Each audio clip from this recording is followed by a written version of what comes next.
terima saja, atau mau tambah lagi nanti mungkin kita koordinasikan gitu loh. Cuma kita kasih tahu ada beberapa hal yang bisa kita lakukan dan tidak bisa kita lakukan gitu loh.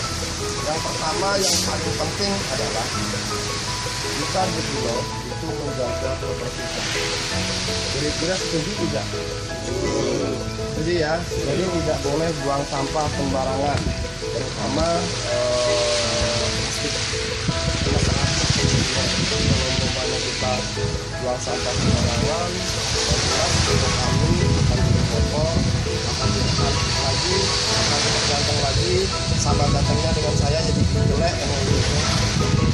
Mohon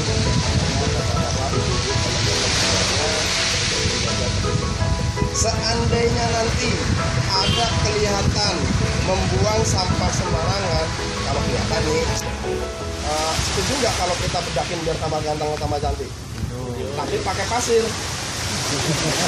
Tapi pakai pasir.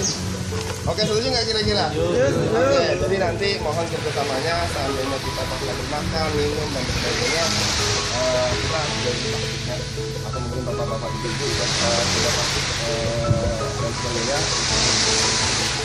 Oke ya, sip ya. Yang kedua, mohon nanti kalau ada apa-apa, mau kemana dan sebagainya, itu koordinasi dengan saya atau rekan saya bapak ini yang ceritanya jadi fotografer, jadi mau kemana dan sebagainya mohon diperhatikan. Karena apa? Tanggung jawab bapak-bapak itu semuanya ya. Oke. Terus yang kedua, nanti seandainya mulai kita kalau bisa menurut ramalan cuaca, ini menurut ramalan cuaca.